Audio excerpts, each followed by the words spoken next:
I'm Chris Allwood, and I lead the team at CAF who come up with new services for charities and donors.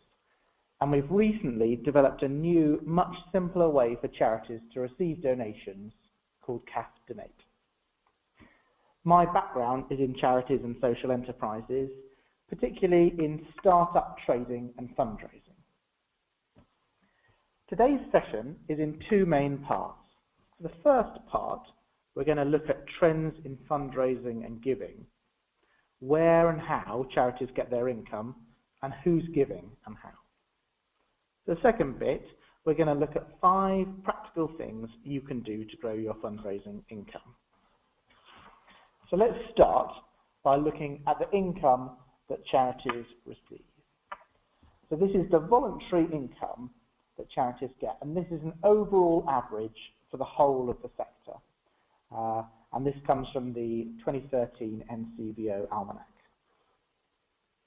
You can see that individuals are the most important source of voluntary income for charities. 45% of the income is coming from individuals. Then another big chunk is legacies. Statutory sources make up about 1/5 of all income. That is any kind of government funding, whether it be national, local or other parts of government. National Lottery makes up 3%. Trusts, that's trusts and foundations, about 14%. And companies, part of funding we hear quite a lot about, but actually a relatively small proportion at 6%. And this varies quite a lot depending on the size of charities. And so we're able to break this down from smaller charities to much larger ones. And you might well want to have a look at the sort of similar charities to you so you can see whether you are typical or different from the average for your size of charity. Let's start with the smallest charities, what we've called here the micro charities. These are charities with a turnover of less than £10,000. And for these charities, individual income is really, really important. It's 3/4 of all the income. The second largest source is trusts at 13%, and statutory sources make up almost all the rest with 9% of income. So about 1/4 comes from trusts and government in some form, the other 3/4 from individuals. As charities get a bit larger, these are the charities with incomes between £10,000 and £100,000. The proportion of income from individuals becomes slightly less, still just over half and very important, but the statutory and the trust income both become much more important, both now about 1/5 of all the income. Now, as charities get even larger, these are charities with a turnover between £100,000 and £1 million. You can see the proportion from individuals, again, still the largest, but it's shrinking, just under half now. And government income, particularly, that statutory income, is growing in importance now up to 1/4 of all the income. The other thing that's worth noting for these charities is the importance of lottery income. Now 6% of all their income comes from the lottery. Larger again are the charities with a turnover between £1 million and £10 million. And for these charities, lottery is still relatively important at 5%, and you'll see that legacy income is starting to grow and become significant for the first time, 9%. And trusts, also very important for these, 13% of their income from trusts and foundations. And then the largest charities, these are the charities with an income of a turnover rather of more than £10 million. They still very important individual income, but less than half, sort of 45% of the overall voluntary income. And they have very important income from legacies. So 17% of their income, that's that bottom slide, coming from legacies. And still quite a lot from statutory as well, 18% from statutory. Much less income for these charities from the lottery. I'm sure the smaller charities are feeling really sorry for them about that. So that's the income.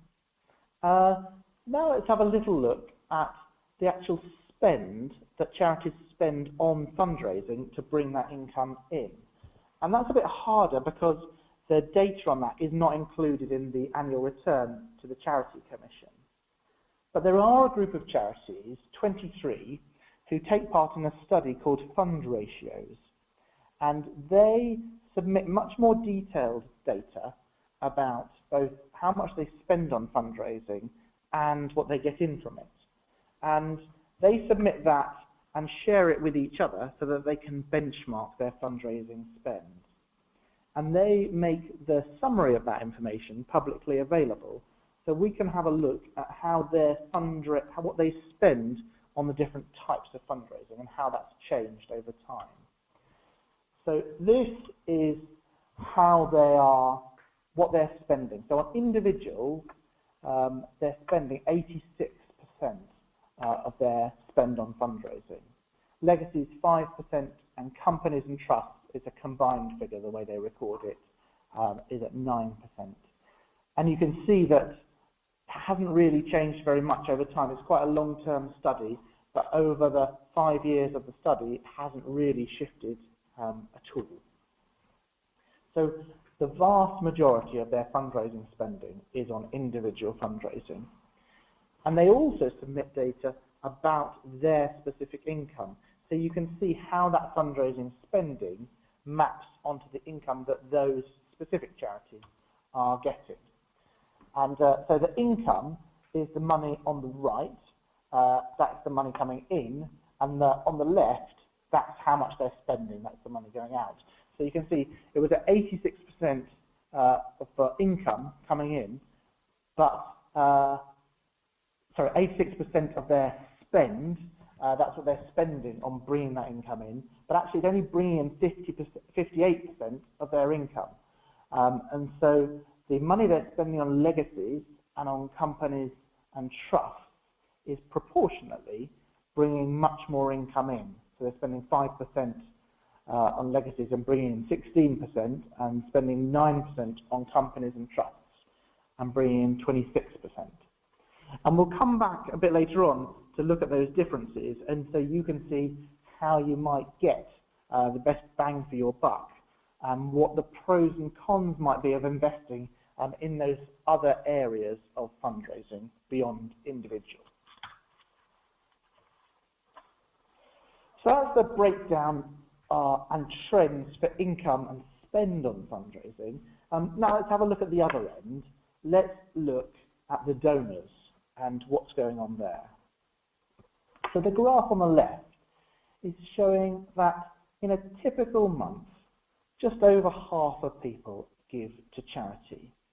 And you can see that hasn't really changed very much over time. Sort of between 50 and 60% of people give to charity in any one month.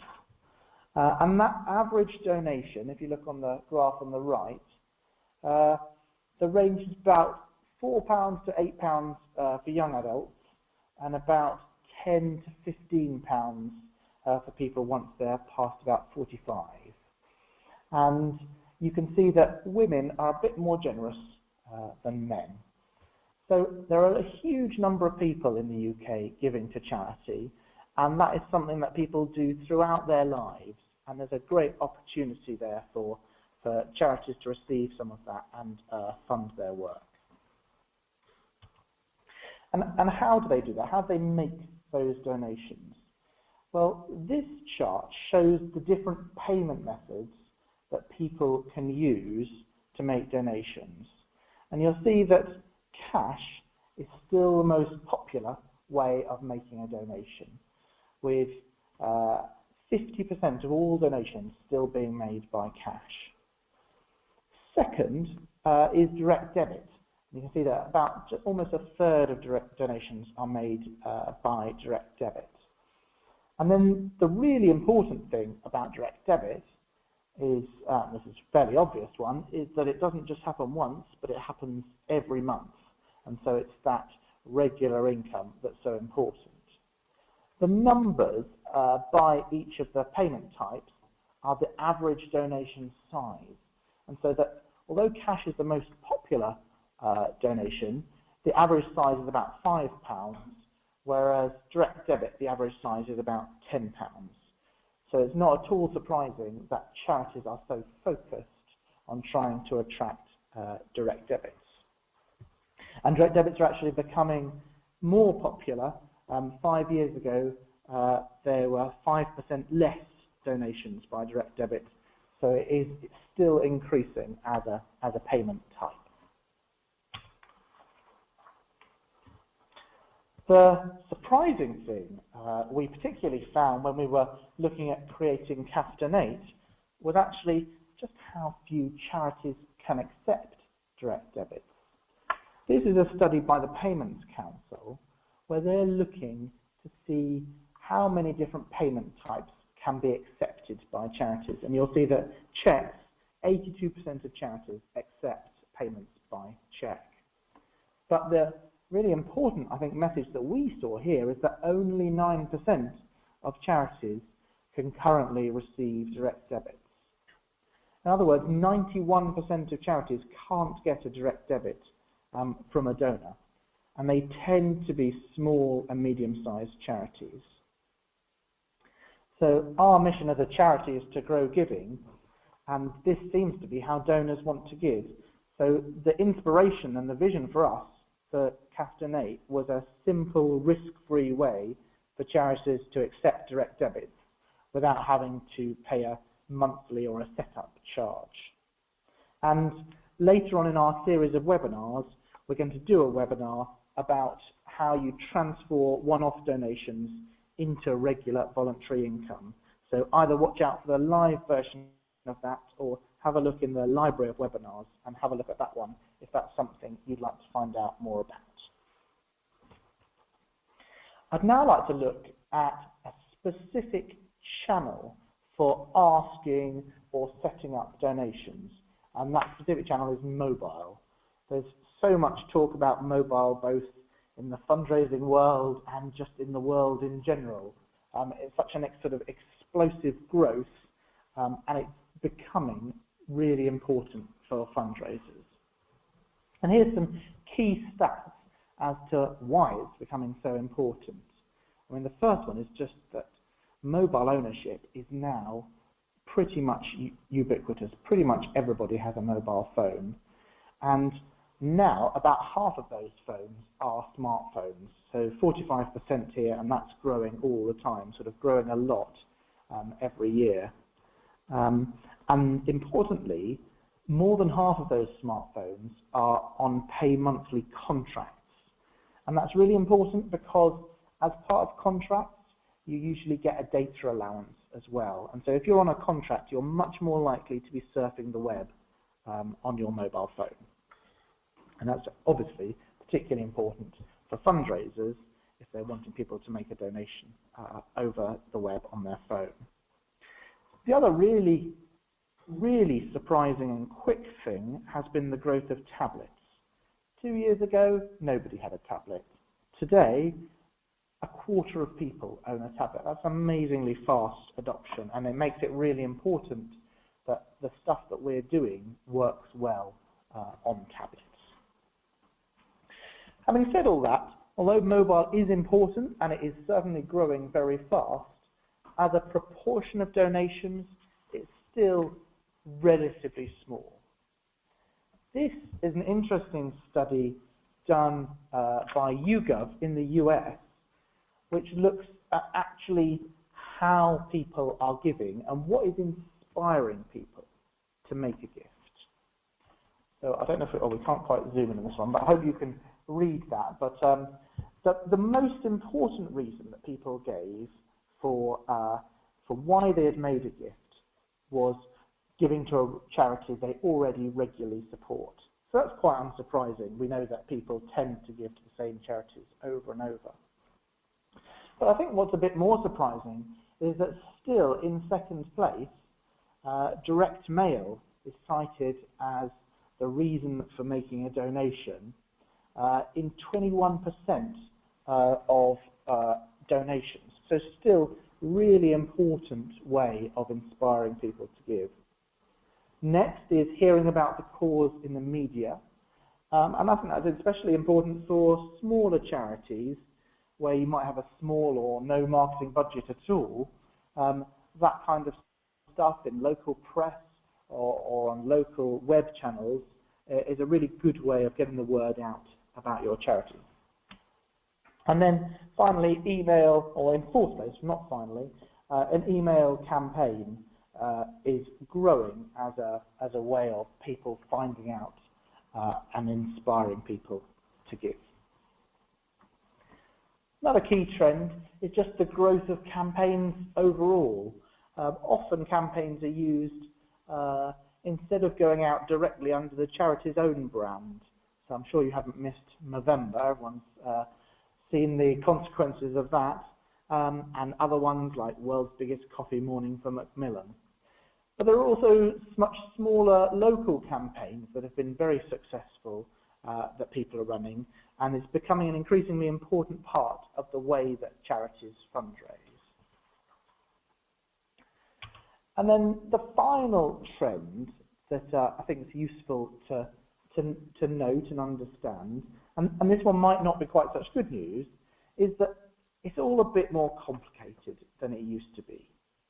It's unusual now for charities just to have one main way of fundraising. In the past, they maybe had a donation leaflet with a direct debit sign-up form, or they did child sponsorship, or whatever it might be, and that tended to be the main way a charity was funded. Increasingly now, charities have a portfolio of ways that donors can support them. And each of the things in that portfolio are matched to a particular donor type that the charity is trying to attract. So we're going to move into the sort of second part of the webinar now, and that is a chance to look at how you might create or develop some of those aspects of your portfolio of ways that donors can support your charity. So let's start with the first thing, and the first thing is the plan. And this is just about getting your ducks in a row, having a plan, and working out what it is that you want to be doing.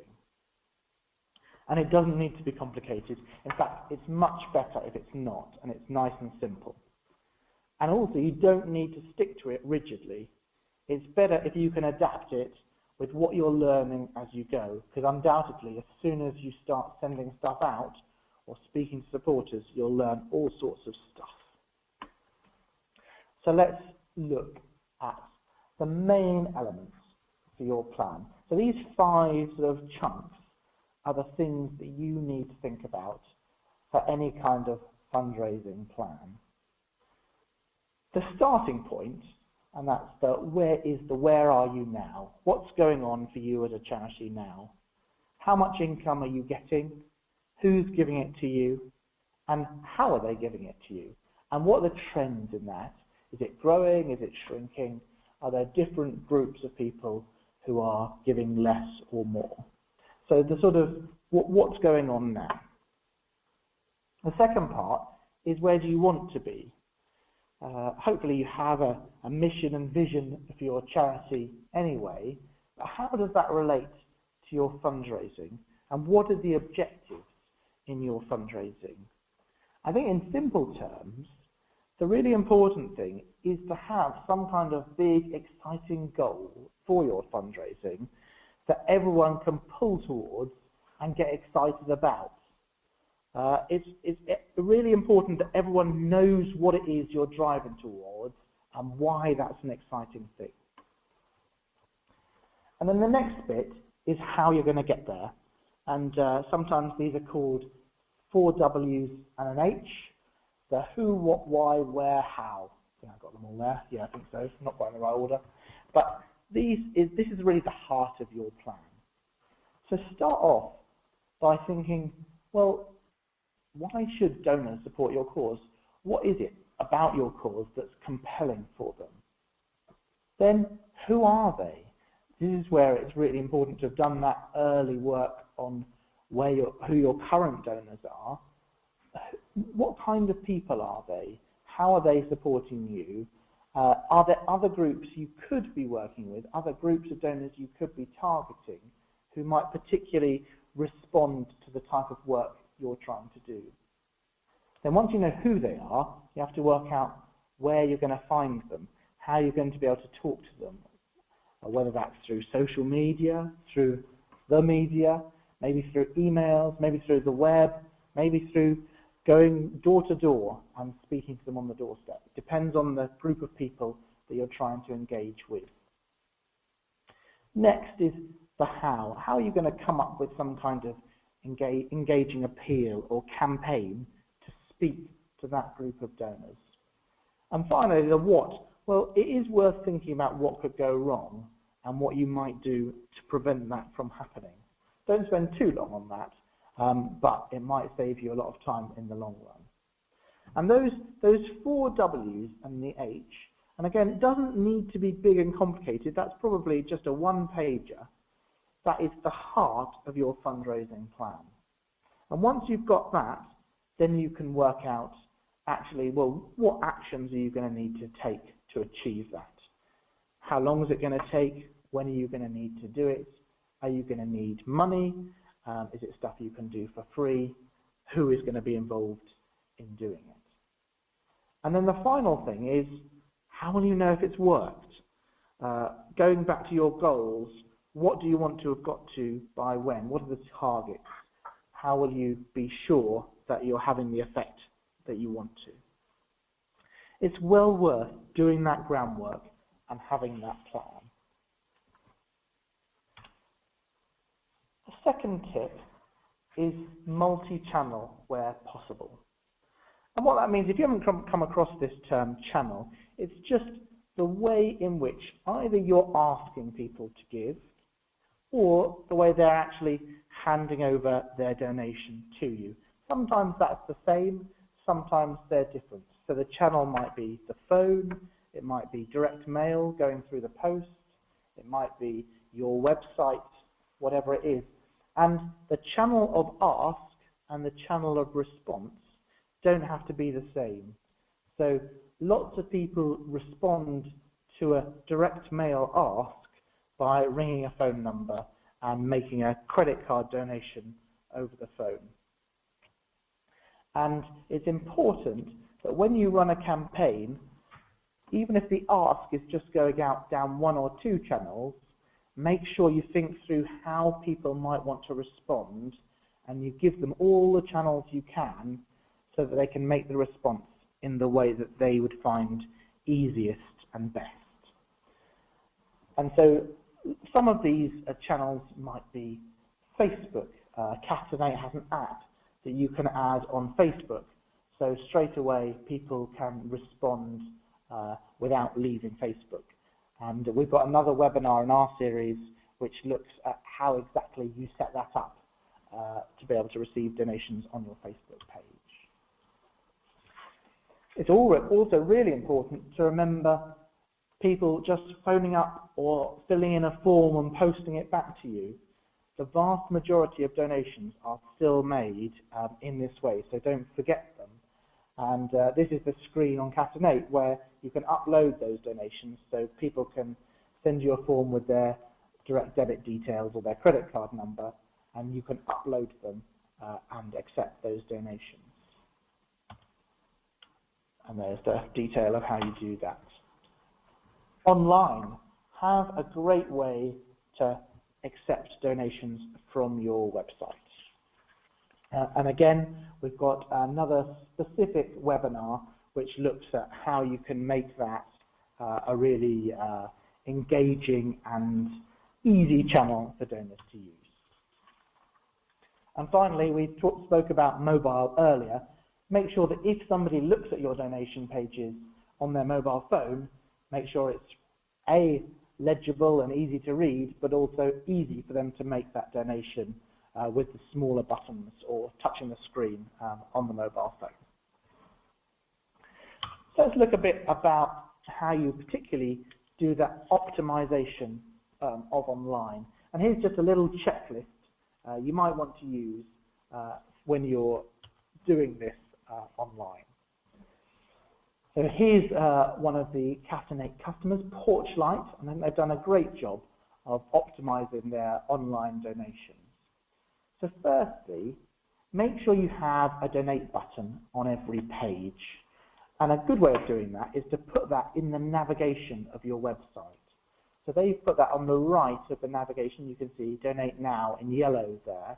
And they've put it in a different color so that it's really obvious. Because people often come to websites through search engines, they may well not come in through your home page. And if the only link to your Donate Now button is on your home page, it might be quite difficult for them to find the right page. Second thing is, keep the donors inside your site. You don't really want them linking out to other websites because they might get distracted and not complete your donation, or they might go off and do something else. You really want to keep them there. So Porchlight have used the CAF Donate widget here to embed inside their site. If you're doing that though, make sure you match the colors and fonts. It wants to look like it's an integral part of the site rather than something very different or separate. So it doesn't look messy but feels like part of the same experience. Show them what their donation buys. What do you get for £10 given to your charity? What difference is that going to make? The Porchlight have done that in a couple of ways here. They've used the CAF Donate functionality to add that on the left by each of the suggested donation amounts, but they've also, in the panel on the right, they've laid out what lots of different amounts might be. And you'll know from your donors the kind of amounts they give, and so you'll be able to tailor those amounts to your specific donors. A simple thing is just make sure you offer regular giving. It's a great chance to get that sustainable income for your charity, and if you don't offer it, people certainly won't do it. And finally, make sure there's some kind of way of giving immediate thanks to people and a receipt for their donation. If they're doing it online, make sure it goes straight to their email. Again, CAF Donate has that feature built in, so that can happen automatically. And as I just mentioned, we've got another webinar which actually walks you through step by step how you set up each of these features in CAF Donate. That webinar is called Make Your Website a Magnet for Donations. The next tip is about social giving and how you can harness the fun and power of social giving. And there's some great examples recently of how people have used social giving. I'm sure you've seen No Makeup Selfie. Recently, Cancer Research did a great job of, they didn't instigate it, but they got themselves to be able to react and respond to that opportunity and raised a huge amount of money for the charity as a result. But smaller charities have benefited from social giving too. This example, top left, I don't know if you can see that, that's called the Plumpy Nut Challenge that Merlin, the response relief charity, did. And they got some celebrities, but also lots and lots of individuals to get sponsored to live on these nutrition bars that they hand out in disasters, and people have got sponsored to live on those for 24 hours. And it was a great way of really getting people to understand the charity's work in a sort of real world way, but also getting the word out. And they were very successful in that and raised an awful lot of money. Top right, you can see Movember. I've mentioned that already, but that's been very successful. And Triathlon, Cancer Research's Giving Up Alcohol for January campaign. All have been based around social media and have used that really effectively. And small charities can really benefit from that too. Here's a small charity who ran a really creative campaign called Adopt a Word. And this is where anybody can choose to adopt a word in the English language for a year. So you choose a word, any word in the dictionary, and you adopt it. And you get sent a certificate of adoption, and you can share that with all your friends on Facebook and Twitter and say, look, now I am the sponsor of this word for the whole year. And They've made a lot of money, raised more than £100,000 with this website that was pretty cheap to set up, and they also have done very well, which they didn't really expect, because it's only for a year. There's a huge renewal rate because people don't want to give up on their word after a year. They want to adopt it again because they've got that connection for it. I think you can even get a mug with your word on, which is a lovely thing to have. And then the final tip is about legacies. And we looked right at the beginning of the webinar at the income that you can potentially get from legacies as opposed to the cost of that fundraising, that type of fundraising. And legacies are going to become more and more important as the baby boomer generation retiring and also dying. And potentially these are very generous, they're a very generous cohort of supporters, and they are keen when asked to leave money in their wills to charities, but a really small proportion of people actually do. There's a great opportunity to do much more with legacies for charities. You can see this gives you an idea of the return on investment for £1 invested in different types of fundraising. So legacies are getting a £25 return for every £1 invested. So it's a very good way of fundraising. Of course, it's not an instant return. As a rule of thumb, it's reckoned that for any investment you make in legacies, you can expect on average about a 7-year return. So it's going to take you 7 years to get your money back. And it is difficult to know before that whether you've been successful. Sometimes people will tell you if they've left a legacy for you and put something in their will, but more often than not they won't. So it's not a simple or easy way of fundraising, but it is certainly rewarding if you can do it well. And there's a couple of, well, there's lots of different ways of doing it, but two I'd just like to speak about quickly, and they depend on how much you want to invest in this.